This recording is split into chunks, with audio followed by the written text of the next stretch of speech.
This is Coach Jason Ballard, and I'm a business wingman. Over the years, I've learned a lot from working in our family construction business, serving as a senior officer in the United States Air Force, and running 12 different organizations around the world. Many people helped me get to where I am today, and it's my mission in life to serve as a personal wingman to others. That's what this podcast is all about, providing knowledge, tools, resources, and mentorship to help people soar to their highest altitude.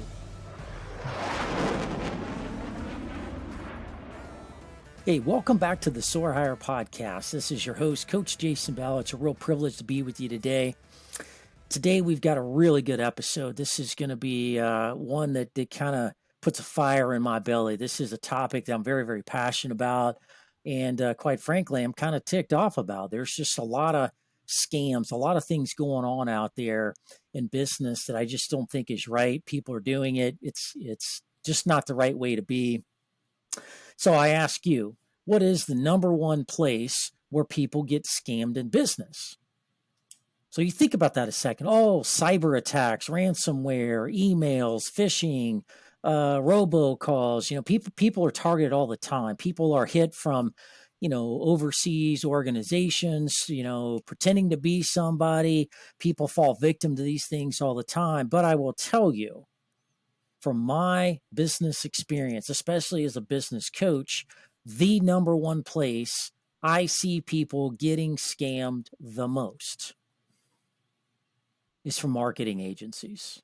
I said it, it's marketing agencies. There's plenty of good ones out there, but there's plenty of them that will take your money, tell you what you want to hear, and get you hooked on one or two things, and then just kind of slowly upsell you. And so today we're going to be talking about why that's going on. We're going to be talking about how to prevent that, and we're going to be talking with an expert on the show that is in marketing, been in marketing for close to 40 years, that can walk us through the right way to do marketing and tailor marketing to you and your business and your needs, and ensure that you get the best bang for your buck from your marketing provider. We all need it. We all have to have it. And so that's what we're talking about today.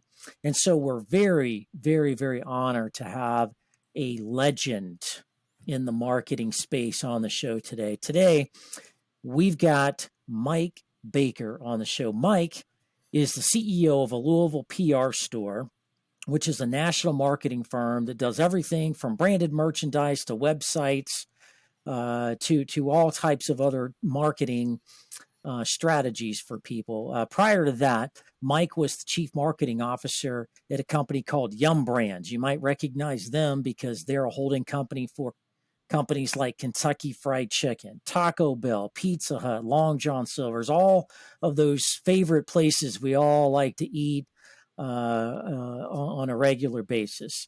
He was also at Coca-Cola and Blockbuster and many other Fortune 500 companies as a lead marketing expert.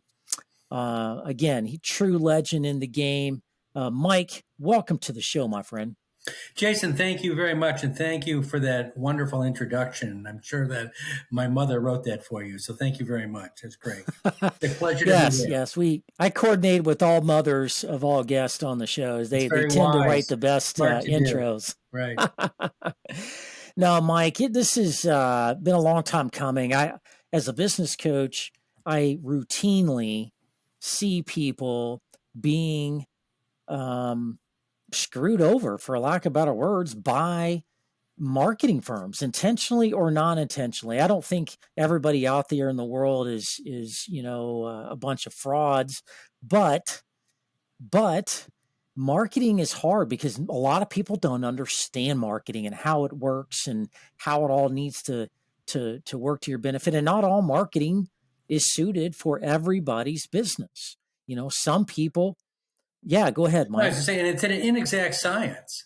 I mean, I've worked on the agency side too. I mean, I own one now, but I also worked for DDB in Chicago, which, they have huge clients like, Bud Light, they have General Mills, Kraft, and it's an inexact science. I mean, you review the research, you learn about the brand, you make recommendations, but you don't always know that those recommendations are going to work. And I think most successful brands will have a variety of things in their marketing arsenal. Some will work and some won't. But the key is to be open and honest about it and make sure that it's collaborative, because the ad agency is never going to know as much about your business as you know about your business. So you have to be committed to be involved and help them every step of the way.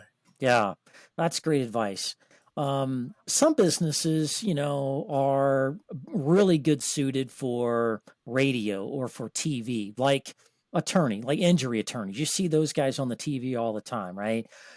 People that do roofing and more residential household kind of stuff, cleaning companies, very much on the radio. They're on the television commercials all the time, but that's not for everybody. Like me as a business coach, me being on a TV slot at 8 o'clock at night, watching your favorite reality TV show, it just doesn't work for Right. me. It'd be a waste of my money to try to do that, right? Right. I think you have to think about first. You have to clearly identify what your target audience is. Who are the people that you want to buy your product, and what percentage of the population are they? For example, the percentage of people who would want to buy a laundry detergent or would want to buy a big screen TV. That's a large percentage of the population. So you're going to want to use marketing vehicles that reach a large percent of the population. But if you're selling something specific, like you want a business coach or something like that, where only a tiny fraction of the population would ever buy that product, you have to choose different media vehicles to do that. So the first step is to say, okay, who most likely will buy my product? What percentage of the population is that? And what are their habits? It's really hard to reach business executives through marketing, because they're busy people. They spend a lot of time working. They spend time traveling. So you're probably not going to reach them with daytime television. However, if you're Right. if you're trying to I have a client that sells window treatment. They do very well with daytime television. They do very well reaching men and women that are home during the day that can buy their products. But that's the key thing to start with: is who's my target audience, and what percentage of the population do I think that is? And I think most products on television are trying to reach consumers rather than businesses. And they believe that at least 20% of the population would be interested in buying their product at some point. So that's the first thing we try to do, is help you understand who's your target, what are their habits, and then what's the best way to reach that target. Yeah, great advice. So let's kind of break this open a little bit here. This is some good conversation. I know we're going to deep dive into it, but I first want to understand, and I'll help the audience understand kind of the marketing business as a whole. I've got a client. I'll tee this up here. I've got one particular client, one of many, that I've been working with for, I don't know, probably 6-7 months. And we started laying out a new strategy, some new goals, kind of taking them to the next level of success. They had kind of plateaued after about 7 years of being in business. And here's what I found out: once we got the strategy, once we mapped out organizational chart, once we mapped out the products and the services they're going to take forward and how they're going to do that differently and how we're going to grow and how we're going to scale, the next question said, okay, now we need a marketing plan to wrap around this and help drive that level of success. Well, we started peeling back the onion on marketing. Okay, what are we doing? What are we not doing? What's working? What's not working? And this particular company was paying about $7,000 a month to a marketing agency, supposed to be for search engine optimization, supposed to be for website maintenance and support, supposed to be for ads on the internet, digital ads, supposed to be for a lot of things. And we started taking a look at these things and looking at the analytics and the data and all the stuff behind it, and come to find out they had run a few ads on the digital side and none of them landed anything. They were dead. They basically garnered zero activity. They're supposed to be doing search engine optimization, but yet when you Google them, after a few years of being with this group, you Google them and they're like on page 10 of Google.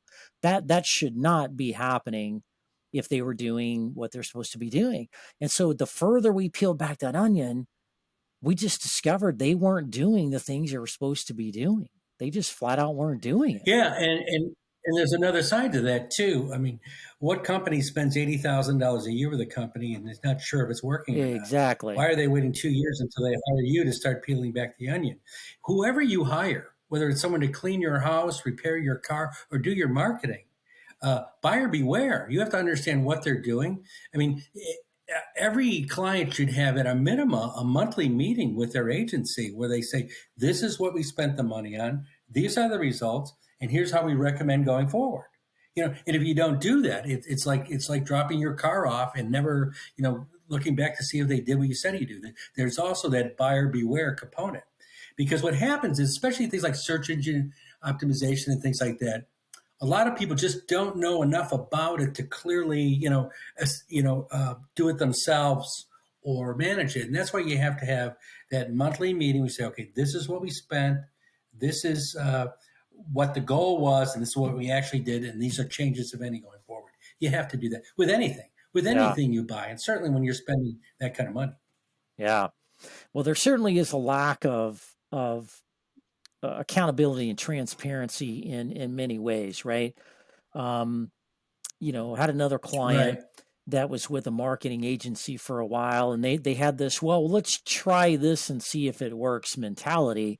And they're like, what do you think of that, Jason? I'm like, well, I'm not a fan of let's try this and see what happens. Like you should do research, you should have data, you should, study these markets and the competition and who's doing what, and going in with a solid game plan. Nothing's perfect. Nothing ever is going to be perfect, especially right out the gate, starting with a new firm. There is, a little bit of time where things need to settle in. You need to get your consistent branding and marketing out there. But um the strategy of, well, let's just see what happens and then we'll adjust from there, is something I never recommended to folks. So Mike, what do you think's going on? Why are people being taken advantage of in many ways? Why aren't companies marketing better? Why does marketing, get a little bit of a bad rep there? Is, a lot of sizzle, but not a lot of meat on the bones. It's driving a lot of positive activity, especially in the small to medium sized space. What do you think's going on? What are the trends? Well, I guess first, I don't think I share the level of contempt for the advertising industry that you do. Okay, I think that there are many good companies in that business, and I think that a lot of times when it doesn't work, I don't think people are really paying attention to what's going on in their business. But let me just say this: Hmm. first of all, before you even consider hiring a marketing company, you have to do a couple of things. The first thing you have to do is understand your company's competitive set and what is your competitive point of difference. Whatever you're selling, what is it about the way you're selling that makes you different, better, and special than your competition? And then whatever you think that competitive point of difference is it something that you can deliver in a quality way on an ongoing basis? So once you have your competitive point of difference, you think you can deliver it, then ideally you'll test that in the marketplace. You'll do focus groups or whatever to try to understand if if it really is that compelling to the consumer. Do they really think that that's something you can deliver? Okay. And then you're going to want to make sure, as we said before, make sure you understand that target audience, and then your competitive difference matches with that target audience. And then you interview marketing firms with, hey, this is our target, here's our competitive difference. How do you think we should bring this to the marketplace? Okay. And then if they're effective firms, they'll come to you with some additional research as to what your strategy should be. And then you have to make sure you have to develop a plan, and then you have to develop those monthly stopping points where we say, okay, what did we say we're going to do? How much did it cost? And what did we do? And what should we adjust? And I think those are all necessary steps. And the other thing too, it's very important that just like any other aspect of your business, that someone on your team stays involved with them and understands what they're doing and monitors them. And so it's important not to write the check. So I think those are the basic steps that you have to follow. No matter how big or small your company is, those are the necessary steps. I don't disagree, but I'm gonna challenge you. Not to challenge you, and you know what you're talking Mm-hmm. about. Of course you do. I'm Mm-hmm. gonna challenge you in that there are people that will take advantage of people that may have less experience, especially in the small to medium sized space, right? I have seen this time and time again where a marketing firm is doing certain things for a company. Maybe the company leaders are inexperienced, maybe they're younger, maybe that's their first time owning a business, maybe they don't know the right questions to ask, or whatever that reason may be, but are intentionally kind of taking advantage of that. They get them, buying $2,000-3,000 a month in services, and then it's kind of on autopilot there, so to speak. And then 3, 4, 5 months down the road, it's like, hey, so where are we at and how's it going? And, well, we need to look at this. And they kind of drag their feet. So I will challenge you a little bit there, because I do see that a lot. I do see marketing firms, not maybe intentionally. Everybody's busy. It's hard to get a hold of people. It's hard to have these monthly meetings and blah, blah, blah. Then marketing companies serve a lot of people, right? They have multiple, 20, 30, 40 clients a pop, depending on the size of the firm. And they get busy, but I have seen it where they know things are not working, things are not happening a certain way, and they keep charging the client month. If the client will keep paying them, they will just kind of, okay, do the basic stuff. And you kind of wonder, are they really there for the client's behalf? Are you there to, benefit and get, monthly revenue out of them? You kind of question that. Well, smart marketing companies, and fortunately, I haven't had the kind of experiences you're talking about. But smart marketing companies understand that they grow if the company grows. Yeah. If the company's sales go up, they improve. If the company's sales don't go up, they're not going to be able to keep that client. But do I think there's a higher percentage of unethical people in marketing than other professions? I don't think so. I think there's problems in most professions, but I do think that there is a buyer beware component. And I think another thing that's important is before you hire a marketing firm, you have to absolutely make sure that you talk with some of their other clients. Ask them for a list of clients, ask them for the contact, and talk to those people so that you make sure that you know exactly what you're buying. Good advice. I like that. Well, a lot of people get frustrated with marketing. One, because I don't think they understand it. When people don't really understand how it works, um, there's expectations, and the expectations may or may not be met. And that causes a lot of frustration. Then there's finger pointing. So I do think a lot of the onus is on the business leader, decision makers hiring these companies. One, to make sure you hire the right one. A lot of times people use the excuse of how busy they are, how important they are, whatever the excuse may be, and they don't do their due diligence to find the right marketing company.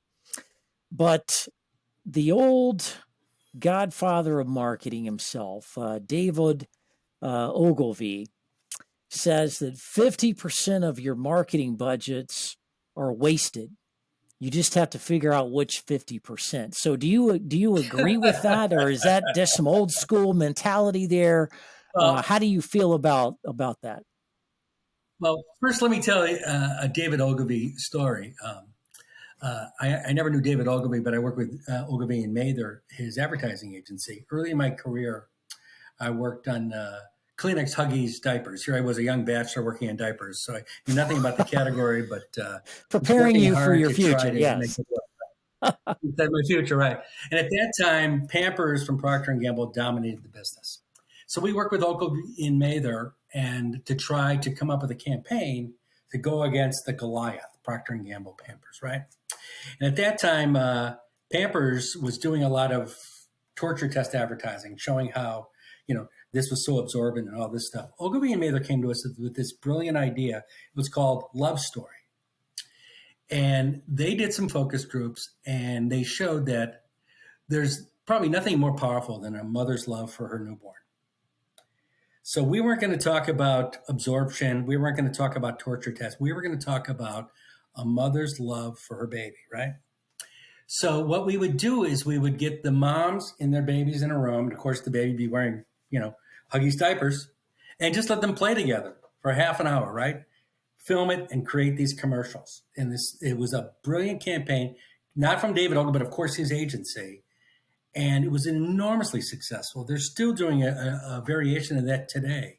So David Ogilvy created a brilliant agency, and they took a brand that was a lot smaller than Pampers in terms of research and advertising dollars, and really exploded it because they were able to come up with an emotional benefit. Yep. But back to David's point, I think that's right. I think you could look at any business plan, include the marketing and everything else, say 50% of this is really working, 50% of it may not be working. And you could look at a menu in a restaurant, from my Yum days. 50% of the stuff on this menu makes money, 50% of it doesn't, Yep. right? And so I think smart business people are always evaluating everything and saying, what is really working here? If it's not working, how do we improve it? Yeah. Yeah, I think that's true. You just have to be proactive and be paying attention to performance, right? You have to have KPIs around the most important things about your business, marketing, sales, revenue, profits, all those kind of things, and be measuring that and tracking that. And like, is that in alignment with our goals? Is this helping us achieve the goals we want to? And if it's not, then you gotta figure out ways to cut stuff or change things or do what you got to do. Um, And be vigilant, because I know that like at Yum Brands, not only like on the advertising side, but on the product development side, the restaurant seating side, the menu board side, be vigilant where you continually look and say, how can we make this better? What's working? What isn't working? And I think that's an important part yeah. of it. Well, we're talking about engagement, all right, especially from the leadership level of any business, Right. small, medium, large, it doesn't matter. Right. You've got to have engagement. So there are disconnects out there. How do we get more leaders engaged with their marketing? Help them understand, help them learn. There's a, from your perspective, Mike, I bet you do a lot of educational types of things to help people understand the dynamics of what they need to do, what they are doing, what's working, how do you get more leaders engaged so they can be more successful with their marketing versus a leader saying, yep, you're hired, here's $1 million, go sell Huggies to somebody, whatever. Yeah. Well, you have to follow the money. Business executives have to pay attention to where their money's going. And if it's an area where you feel like you don't have a lot of expertise, you either have to hire someone who has that expertise or make a concerted effort to have anybody you're giving money to explain that to you. Because the basics of marketing are simple. And, just in terms of finding your target audience, your unique point of difference, and then understanding how the relevant media makes sense, is something that you have to find time for because it's a key to the growth of your business. Yeah. So if it's important to the business, you have to make time. And that's the number one excuse that I hear. I don't know about you is, yeah, I'm busy. I don't have time. And, just send me stuff. I'll look at it. And they never do. Right. Well, Bud Light's learning that lesson. They're learning that lesson where they went with a marketing program that's cut into their sales about 25%. Yeah. And then as you talk to some of the executives there, they weren't paying attention to it. They weren't paying attention to what was being executed. And now they have a huge problem on their hands and then when you look at how much, Bud Light spends millions and millions of dollars on advertising every month. And for the executives to not spend, attention on that is just it's a big problem. And if you have the wrong marketing or the wrong strategy, it can cause serious issues in your brand. So I think every executive has to say, okay, there's a finite amount of time in my day, right? What are the areas that deserve that time? And then if I don't feel like that's an area of expertise for me, what do I have to do in terms of developing my team or developing myself so that I can effectively manage it? Yeah. Yeah, I love that. So, Mike, when we're talking about engagement, we're talking about collaboration, we're talking about a marketing firm, helping your business. I'm looking at it from the business owner or business leader's perspective. They have a business, they have Right, products, they have services, they do wonderful things in the world. They just need it marketed the right way. right. What are some ways that you'd recommend to the audience that's out there listening to this that they can do to prevent being a victim of marketing or marketing that's not working or things like that? Should they be looking for? What are some things that they can help them prevent them from getting in a bad situation? Well, the first thing, if you're shopping for marketing help, talk to businesses whose marketing you respect and ask them who they are using to help with their marketing.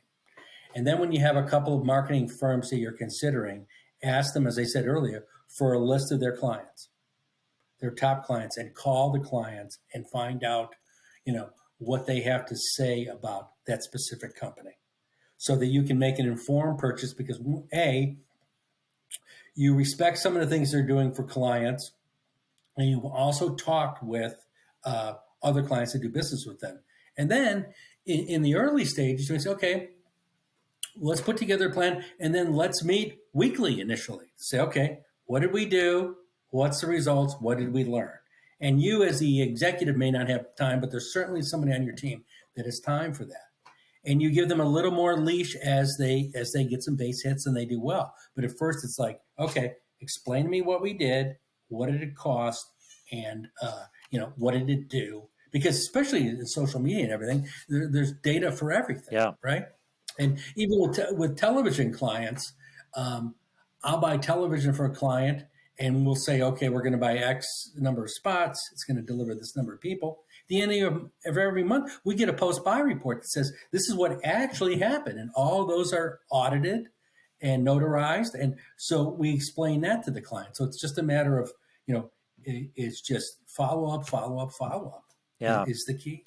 Well, I think I want to add on to that. There's another piece to this that I have found to be helpful if you're considering a marketing group, regardless of the industry you're in or the type of business, size of the business that you're in. Right. At least talk to three.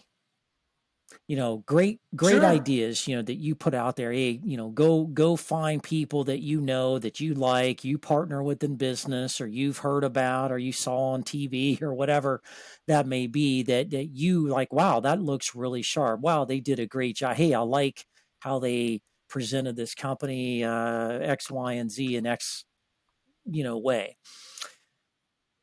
But talk to two or three, and then you can ask them this question. So here's my company, here's what we do, here's why we do it, here's what we're trying to achieve over the next 24 to 36 months. What would be high level, what would be your strategy for the things you'd recommend us do to optimally and effectively and efficiently market this in the way that's going to get us to this end state, and look at these things, compare them. Which ones are recommending A, B, and C? Which ones are recommending X, Y, and Z? What are the differences? What's the pricing difference? Sometimes people go cheap is bitter, because they want to save a dollar, but sometimes cheap is bitter isn't the best. It's you're looking for Right. quality, you're looking for effectiveness, right? Because if you spend an extra $500 or $1,000 a month, great, but if you're getting 5-10x more return on that because they're more effective, more experienced, more seasoned, they can Right. cut through the market and penetrate some market share that you want to connect to better than the others, then what you're spending really isn't extra money. You're making Right. it back plus some, And right? I think your interview at least three strategy works for everything. Whether you're hiring a plumber, someone to cut your lawn, an employee, always talk to multiple people. And another thing when you're looking for marketing help is ask them to do a competitive analysis. Say, Yeah. okay, help us just look at our top competitors. Who do you think they are? How are they communicating? How are they different from us? A SWOT analysis or something. Because then it'll force them to look at your business through your eyes. Another thing you can suggest to a marketing firm is, okay, why don't you get in the boat with us? We'll pay you X% of sales growth going forward. So now you're in the boat with us. Okay. I love it. Right now we're together, right? Because you're compensated for, I need my business to grow. So if my business doesn't grow, you don't get paid. If it does grow, you get X%, just to see how serious they are about working with you. Because then they look at because a lot of times they're not looking through the business through your eyes, they're looking through the business to their eyes. So let's say I sold, I don't know, let's say I sold an SEO program. I have my own sales goals where I have to sell X dollars of SEO to companies in the year, right? And your goal is totally different. You need to grow your company. So how do I get you in the boat with me?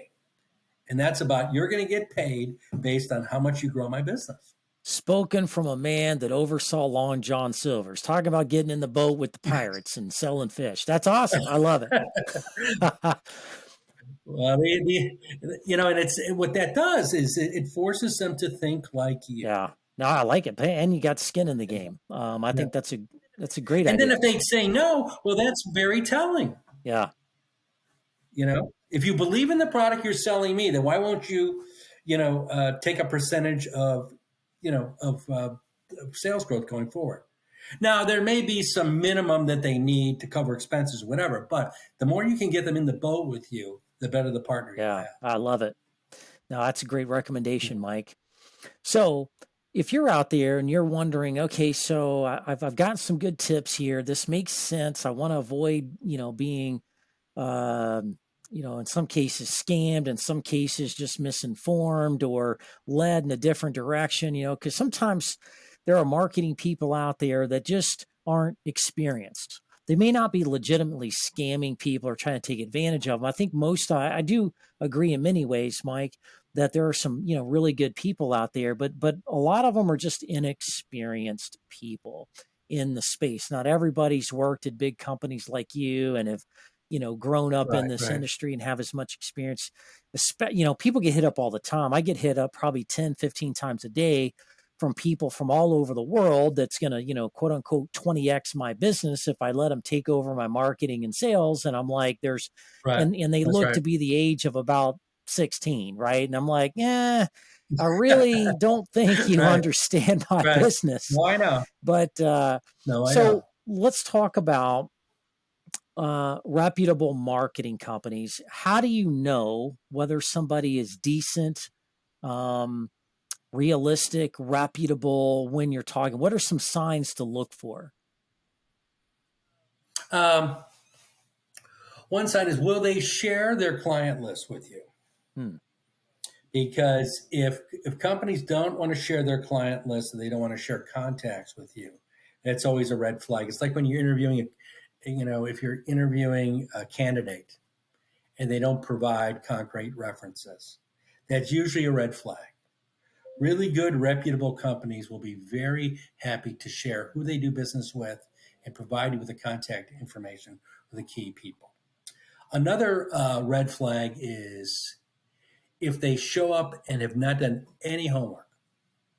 They haven't looked at your competition. They haven't looked at your website. They're just selling whatever's in their bag that day. That's a big red flag. Because, if people don't come prepared and they don't do their homework, they're not going to do their homework after you're married if they won't do their homework when you're dating, right? So that's another one. And then you can also get a sense not only from looking at what they've done for their competition, but then, as I said before, asking them to do a competitive analysis or something so you can understand how they think, their depth of understanding of just how business works. And then the other thing that's important to ask is, I want to meet the team that's going to work on my business if I hire you, because a lot of companies have this superstar guy who goes out and sells it, and then he leaves, and then Allison, who got out of school yesterday, shows up to run your business, right? Well, Allison doesn't have the experience yet, right? So before you hire this, I want to meet, have lunch with the people who I will call every day. Yeah. So that's a very telling thing, you know. Yeah. And then another thing to ask them is I'd like to talk to a few former clients of yours, people who don't work with you anymore. And that can be a little unsettling for people, Yeah. you know? Yeah. Every business loses business. Like we lost a client because they were purchased by a company in Pennsylvania, and they already had marketing people they loved and trusted, so we lost that business. It happens. That's why you have to continue to grow. But if you ask those questions, you're going to get under the surface and find out, what they're really made of. Yeah. Well, I think it's important. You got to think about, hiring a marketing firm just like you would like an IT firm or an HR firm or anybody else that provides, Right. business services out there. These people are partners. These are people that you Right. want to row in the boat together. You're on a journey together. They're there to help you and support you and help you realize your dreams and goals through their area of expertise of whatever they're providing, right? So when you think about vendors like, you and what you do at the PR store as a marketing firm, you think about kind of one thing is kind of a true test to me, in addition to all the things you just said, which I completely agree. Those are really great. At the end of the day, when my business has a bad day, I lose a client or something bad happens or my website goes down for some software glitch or, something happens. One, can I pick up the phone and get a hold of you in about 3 or 4 rings? Are you contactable? Are you Right. approachable? Are you available that when I call you, you're going to answer the phone, you're going to listen to what I have to say, and you're going to take Right. action and respond? I Right. work with a particular marketing firm on certain aspects of my marketing, and there were some things going on. Nothing bad, but we're looking to do some new and different things. And I've got different people involved in this process that's in and outside of the marketing firm, et cetera. And as we were going back and forth, it seemed like to me things were getting a little like overcomplicated and a lot of email crap going back and forth.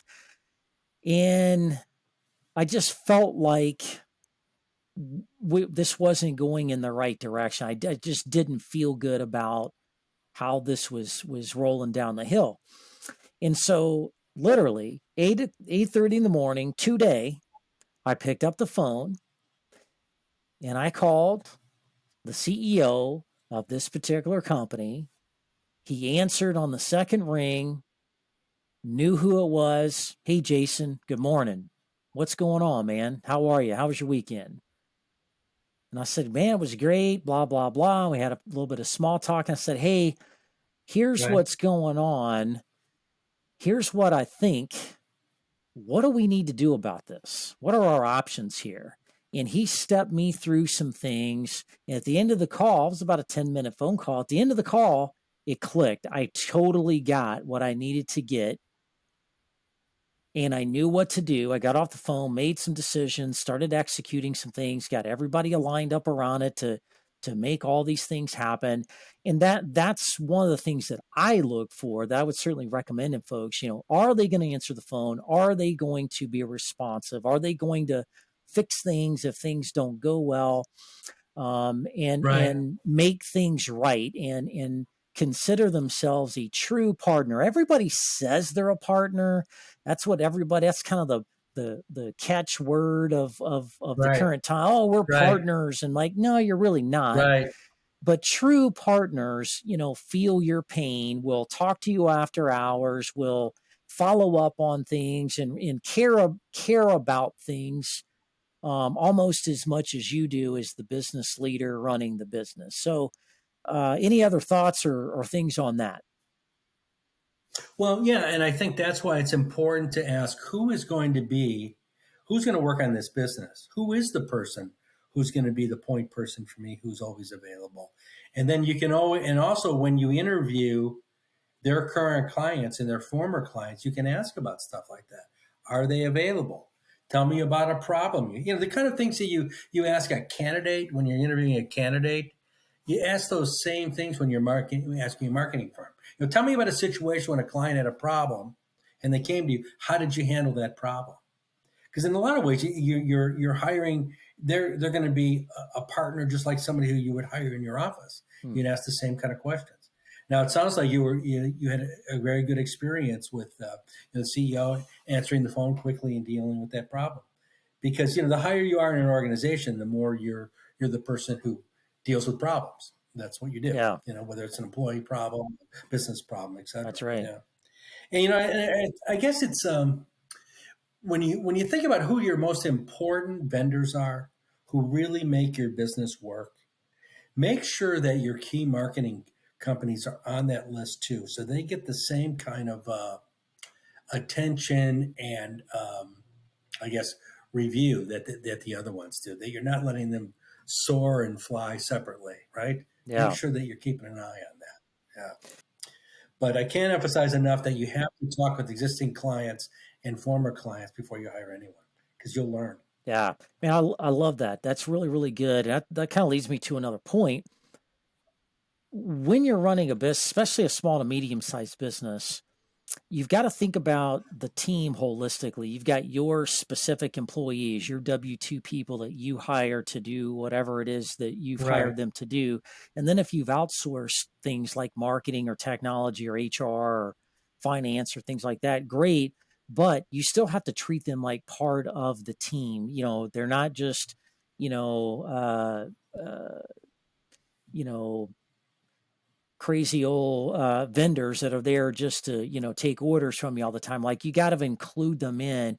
And one of the strategies I've seen work really, really well that I help my clients with is setting up some weekly or biweekly staff meetings where at least one representative from each of the departments or vendors or whatever are all included, so they can hear the things of what's going on. Because marketing, um, just like any other service, it's kind of like fabric. It kind of connects a lot of things together, whether it's cultural issues, or what, right? A lot of people are struggling with, recruitment and retention and culture and things like that right now. right, Well, that certainly is a right, marketing thing. Like your marketing people aren't just marketing to people to buy your products. They're also marketing the company holistically with the brand and the image and the perception, of what's going on and what you're doing in the world and how well you're doing that and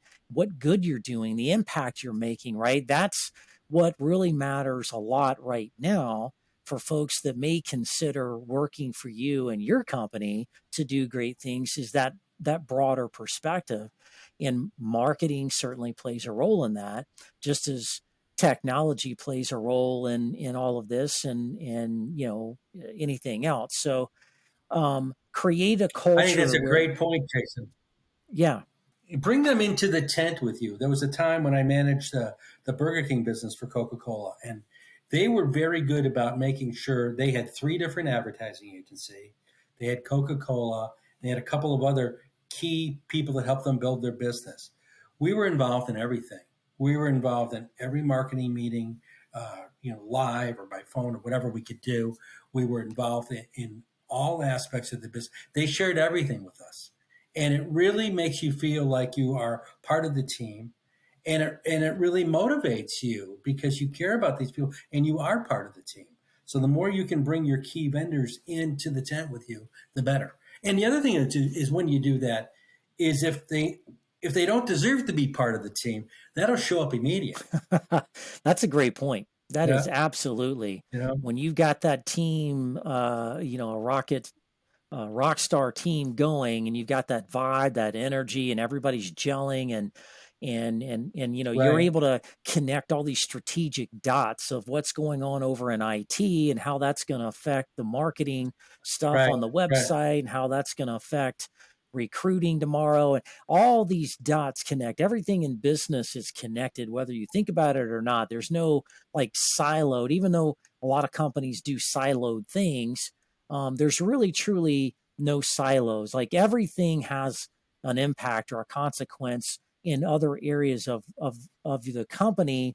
When one thing happens in one area, the company has an effect on others. And the more you can kind of create that open and transparent culture where everybody has an opportunity to look and listen, then you get more engagement. You pull them in and be able to all help each other achieve those common goals and objectives. One last thing that I wanted to get your feedback on, Mike, that you and I have talked about many times that I think is probably the strongest suit. You're great, your company's great, but one of the things that really stands out to me the most about you and your group is how strategic you are, right? So many companies, even the bigger companies, don't have strategies, like a comprehensive strategy with goals and priorities that everybody's rallied around. Everybody's kind of got their own, every department's got their own agenda, got their own thing going on. And so one of the things that I think you're awesome at is bringing that together and connecting these dots, especially from a marketing standpoint, in rounding out this broader strategy. So talk to us a little bit about why that's important, how you do that, and what it takes to be successful from that approach. Well, I was very fortunate fairly early in my career to spend some time working with General Mills. And whether it's, Cheerios, Betty Crocker, all these products that they have, they're very good strategists. They hire the best out of the best business schools. And they start every year with a what they call a key issues.